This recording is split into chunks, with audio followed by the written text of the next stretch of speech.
किस बात को तुम कहते हो नीति, किस बात को तुम कहते हो धर्म? कैसे तुम जानते हो? तुम्हारे पास कसौटी क्या है? तुम कैसे पहचानते हो क्या सोना है क्या पीतल है? दोनों पीले दिखाई पड़ते हैं। हाँ, दूसरे कहते हैं ये सोना है तो मान लेते हो। दूसरों की कब तक मानते रहोगे? दूसरों के मान मान के तो ऐसी गति हुई है, ऐसी दुर्गति हुई है। धर्म कहता है दूसरों की नहीं माननी, अपने भीतर उसको जगाना है, जिसके द्वारा जानना शुरू हो जाता है और मानने की कोई जरूरत नहीं रह जाती। चिराग जलाओ ताकि तुम्हें खुद ही दिखाई पड़ने लगे कहां गलत है कहां सही है। मैंने सुना है दो युवक एक फकीर के पास आए। उनमें से एक बहुत दुखी था, बड़ा बेचैन था। दूसरा ऐसा कुछ खास बेचैन नहीं था, प्रतीत होता था मित्र के साथ चला आया। पहले ने कहा, हम बड़े परेशान हैं, हमसे बड़े भयंकर पाप हो गए,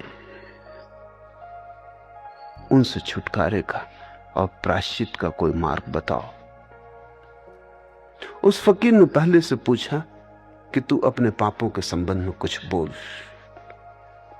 तो उसने कहा, ज्यादा मैंने पाप नहीं किए, मगर एक बहुत जघन्य अपराध किया है और उसका बोझ मेरी छाती पर एक चट्टान की तरह रखा है।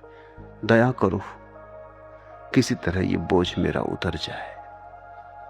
मैं पछता रहा हूं, भूल हो गई, लेकिन अब क्या करूं, जो हो गया हो गया। वो रोने लगा, आंख से उसके आंसू गिरने लगे। उस फकीर ने कहा दूसरे से कि तेरा क्या पाप है? दूसरे ने मुस्कुराते हुए कहा, ऐसा कुछ खास नहीं, कोई बड़े पाप मैंने नहीं किए हैं, ऐसे ही छोटे छोटे जिनका कोई हिसाब भी नहीं, और कोई उनसे मैं दबा भी नहीं जा रहा हूं। मित्र आता था इसलिए मैं भी साथ चला आया, और अगर इसके बड़ों से छुटकारा मिल सकता है तो मेरे छोटे छोटे पापों का भी आशीर्वाद दो कि छुटकारा हो जाए। उस फकीर ने कहा, ऐसा करो, तुम दोनों बाहर जाओ। और उस पहले युवक से कहा कि तू अपने पाप की दृष्टि से उतने ही वजन का एक पत्थर उठा ला, और दूसरे से कहा कि तूने जो छोटे छोटे पाप किए हैं, कंकड़ पत्थर उसी हिसाब की संख्या से भर ला।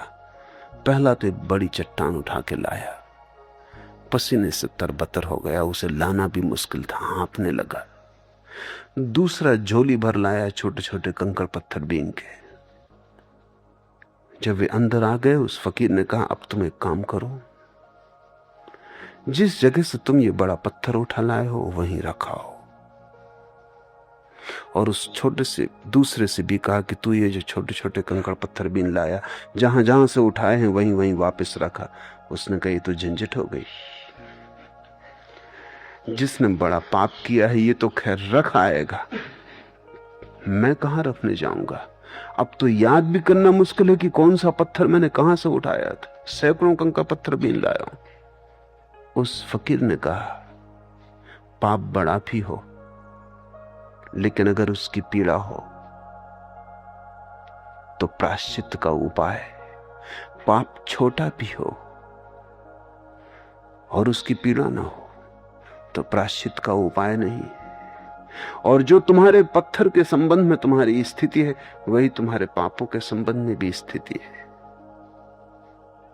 जिसका दिया जला हुआ है वो ना तो बड़े करता है ना छोटे करता है। जिनके दिए हुए जले हुए नहीं है वो बड़े करने से भला डरते हुए छोटे छोटे तो मजे से करते रहते हैं। छोटे छोटे का तो पता ही कहां चलता है। तुमने किसी आदमी से जरा सा झूठ बोल दिया, कई बार तो तुम ऐसे झूठ बोलते हो तुम्हें पता ही नहीं चलता कि तुमने झूठ भी बोला। कई बार तो तुम्हें फिर कभी जीवन में याद भी नहीं आता उसका, लेकिन वो सब इकट्ठा होता चला जाता है। छोटे छोटे पत्थर इकट्ठे होकर भी बड़ी चट्टानों से ज्यादा बोझिल हो सकते हैं। असली सवाल छोटे और बड़े का नहीं, और जिन्होंने जाग के देखा है उनका तो कहना यह है कि पाप छोटे बड़े होते ही नहीं। पाप यानी पाप, छोटा बड़ा कैसे? एक आदमी ने 2 पैसे की चोरी की, क्या छोटा पाप है? और एक आदमी ने 2 लाख की चोरी की, क्या बड़ा पाप है? थोड़ा सोचो। चोरी चोरी है, 2 पैसे की भी उतनी ही चोरी है जितनी 2 लाख की। चोर होना बराबर है, 2 लाख से ज्यादा का नहीं होता, 2 पैसे से कम का नहीं होता। चोर होने की भाव दशा बस काफी है, इससे कोई अंतर नहीं पड़ता। 2 लाख और 2 पैसे का भेद बाजार में है, लेकिन 2 लाख और 2 पैसे की चोरी का भेद धर्म में नहीं हो सकता। चोरी यानी चोरी, लेकिन ये तो उसे दिखाई पड़ेगा जिसका भीतर का दिया जल रहा है। फिर पाप पाप है, बड़ा छोटा नहीं। पुण्य पुण्य है, छोटा बड़ा नहीं। लेकिन जब तक तुम दूसरों के पीछे चल रहे हो, जब तक तुम जानकारी को ही जीवन मान के चल रहे हो और पांडित्य से तुम्हारे जीवन को मार्गदर्शन मिलता है, तब तक तुम ऐसे ही भटकते रहोगे। शिष्य वही है जिसने अपने को जगाने की तैयारी शुरू की। शिष्य वही है जिसके लिए पांडित्य व्यर्थ दिखाई पड़ गया और अब जो बुद्धत्व को खोजने निकला है।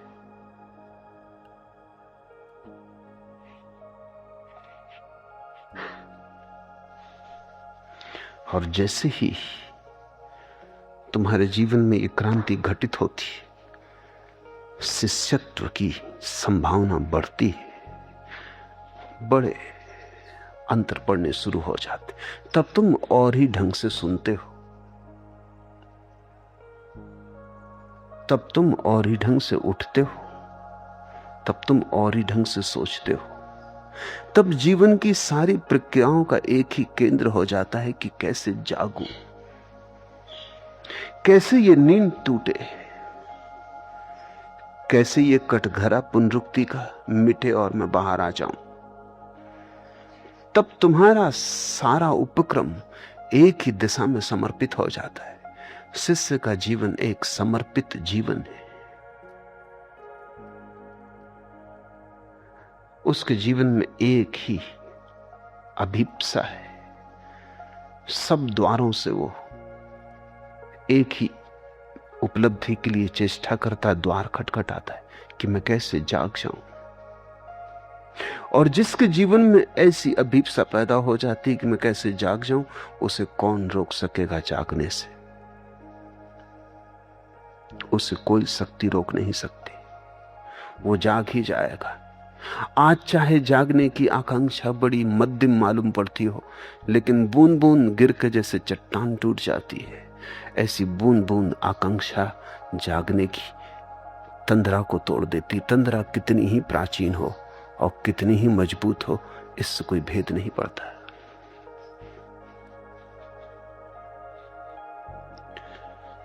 इस शरीर को फेन के समान जान, इसकी मरीचिका के समान प्रकृति को पहचान, मार के पुष्प जाल को काट, यमराज की दृष्टि से बचकर आगे बढ़। तुम जहां बैठे हो वहां कुछ पाया तो नहीं, फिर किसकी प्रतीक्षा कर रहे हो? तुम जहां बैठे हो वहां कुछ भी तो अनुभव नहीं हुआ, अब तुम राह क्या देख रहे हो? न कोई वादा, न कोई यकीन, न कोई उम्मीद, मगर हमें तो तेरा इंतजार करना था। न तो किसी ने कोई वादा किया है वहां मिलने का, न तुम्हें यकीन है कि कोई मिलने वाला है, न तुम्हें कोई उम्मीद है, क्योंकि जीवन भर वहीं बैठ बैठ के तुम थक गए हो, ना उम्मीद हो गए हो, लेकिन फिर भी इंतजार किए जा रहे हो। कितनी बार तुमने क्रोध किया है, कितनी बार लोभ किया है, कितनी बार मोह किया है, कितनी बार राग किया है, पाया कुछ? गांठ गठियाया कुछ? मुट्ठी बांधे बैठे हो, मुट्ठी के भीतर कोई संपदा इकट्ठी हुई, न कोई वादा, न कोई यकीन, न कोई उम्मीद, मगर हमें तो तेरा इंतजार करना था। कैसी जिद पकड़ के बैठ गए हो इंतजार करने की? किसका इंतजार कर रहे हो? इस राह से कोई गुजरता ही नहीं। तुम जिस राह पर बैठे हो वो किसी की भी रह गुजर नहीं। बुद्ध कहते हैं, इस जीवन की मृग मरीचिका के समान प्रकृति को पहचान। प्यासे को मरुस्थल में भी पानी दिखाई पड़ जाता है। वो मृग मरीचिका है नहीं वहां कहीं पानी। प्यास की कल्पना से ही दिखाई पड़ जाता है। प्यास बहुत सघन हो तो जहां नहीं है वहां भी तुम आरोपित कर लेते हो। तुमने भी इसे अनुभव किया होगा।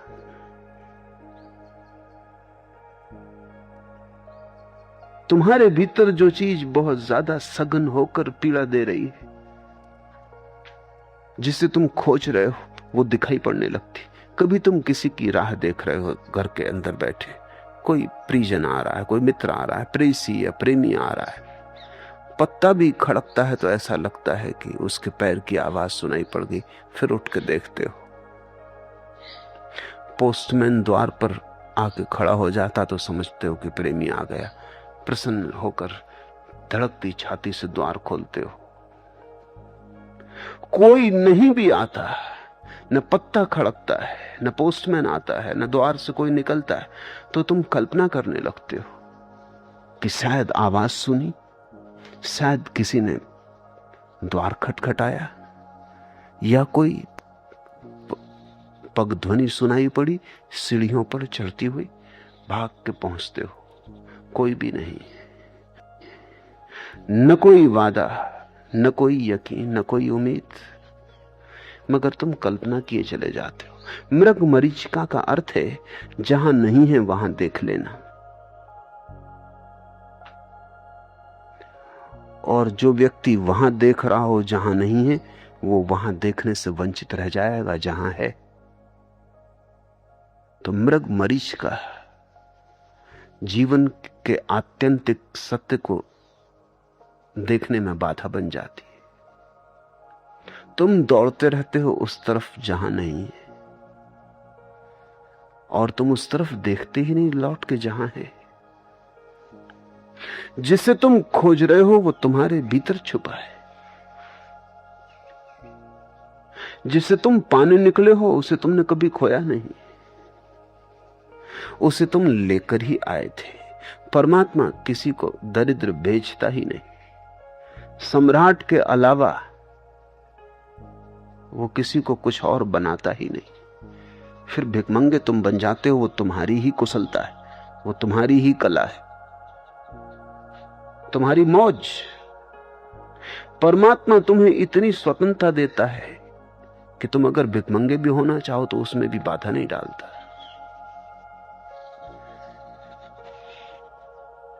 इस शरीर को फेन के समान जान, शिष्य को कह रहे हैं ये बात बुद्ध, विद्यार्थी को नहीं। विद्यार्थी से बुद्धों का कोई मिलना ही नहीं होता, केवल शिष्यों से जो वस्तुतः आतुर है और जिनकी जीवन एक लपट बन गई है, एक खोज, और जो सब कुर्बान करने को राजी है, जिन्हें जीवन में ऐसी कोई बात दिखाई ही नहीं पड़ती जिसके लिए रुके रहने की कोई जरूरत हो, जो अज्ञात की तरफ जाने को तत्पर है, जो ज्ञान को छोड़कर अज्ञान को स्वीकार किए, केवल वे ही ज्ञात से मुक्त होते हैं और अज्ञात में उनका प्रवेश होता है। उनसे ही बुद्ध कह रहे हैं, इस शरीर को फेन के समान जान।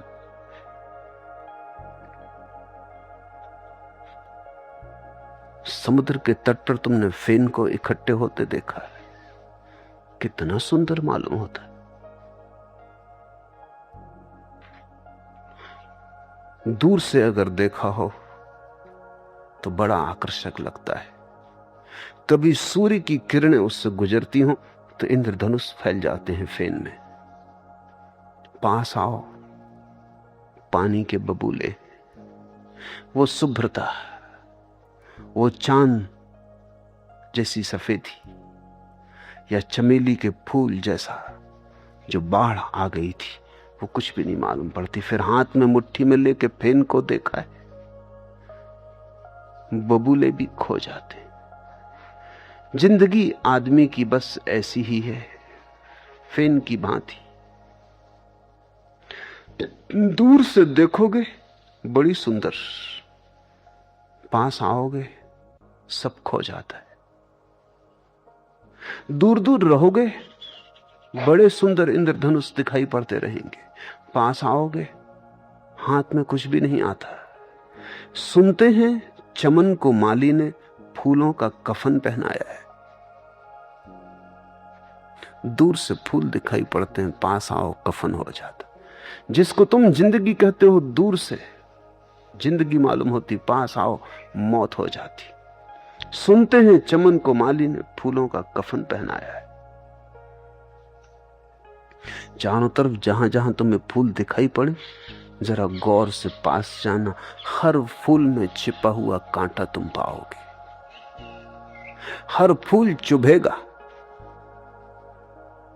हां, दूर से ही देखते रहो तो भ्रांति बनी रहती, पास जाने से भ्रांतियां टूट जाती। दूर के ढोल सुहावने मालूम होते, दूर से सभी चीजें सुंदर मालूम होती। तुमने कभी ख्याल किया, दिन में चीजें उतनी सुंदर नहीं मालूम पड़ती जितनी रात की चांदनी में मालूम पड़ती। चांदनी एक तिलिस्म फैला देती, क्योंकि चांदनी एक धुंधलका दे देती।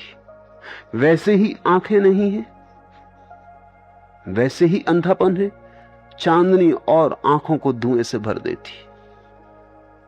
जो चीजें दिन में साधारण दिखाई पड़ती हैं, वे भी रात में सुंदर होकर दिखाई पड़ने लगती। जितना तुम्हारी आंखों में धुंध होता है, उतने ही जीवन का फेन बहुमूल्य मालूम होने लगता है। हीरे जवाहरात दिखाई पड़ने लगते हैं।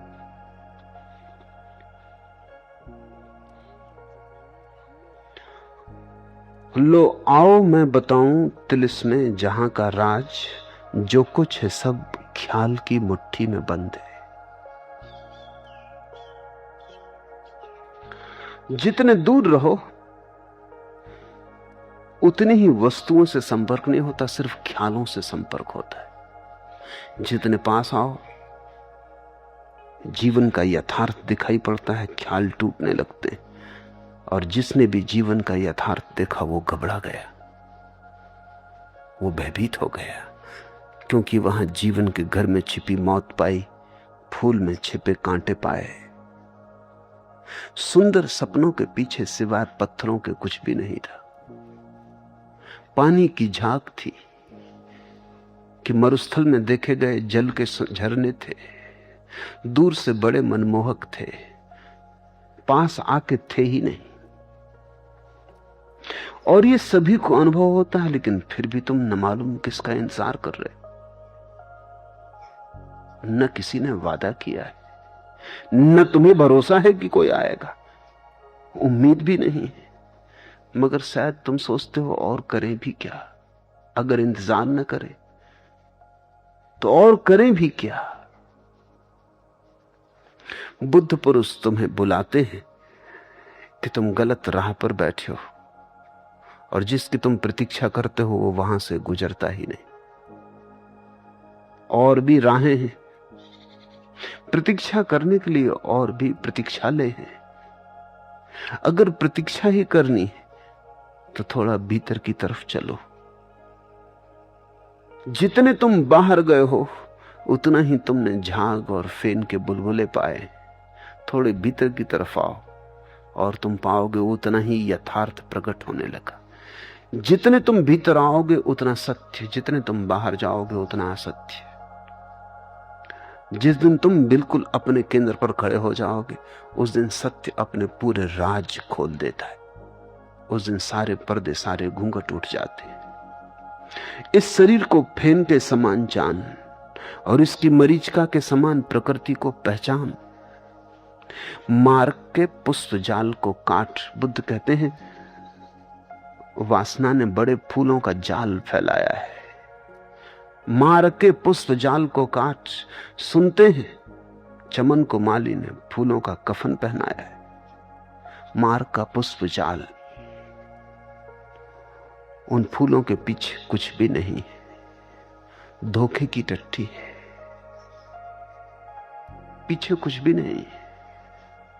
सारा सौंदर्य पर्दे में, खाली घूंघट है, भीतर कोई चेहरा नहीं है। लेकिन घूंघट को जब तक तुम खोलोगे ना और भीतर की रिक्तता का पता ना चलेगा, तब तक तुम जागोगे ना। कई बार तुमने घूंघट भी खोल लिए हैं, एक घूंघट के भीतर तुमने कोई ना पाया तो भी तुम्हें समझ नहीं आती, तब तुम दूसरा घूंघट खोलने में लग जाते हो। एक मुट्ठी झाग झाग सिद्ध हो गई तो मन कहे चला जाता है सारी ही झाग थोड़ी झाग होगी। एक घूंघट व्यर्थ हुआ, दूसरे घूंघट में खोज लेंगे। ऐसा जन्मों जन्मों से घूंघट उठाने का क्रम चल रहा है। किसी घूंघट में कभी किसी को नहीं पाया, सब घूंघट खाली थे। तुमने कभी किसी में किसी को पाया?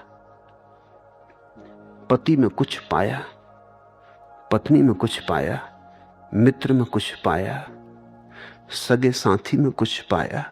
यह सिर्फ घूंघट था। नहीं मिलता है, कोई नहीं मिलता है वहां। लेकिन मन की आशा कहती यहां नहीं मिला तो कहीं और मिल जाएगा। इस झरने में पानी सिद्ध नहीं हुआ, फिर दूर और झरना दिखाई पड़ने लगता। तुम कब जागोगे इस सत्य से कि झरने तुम कल्पित करते हो, कहीं कोई नहीं है। तुम्हारे अतिरिक्त सब अयथार्थ है, तुम्हारे अतिरिक्त सब माया है।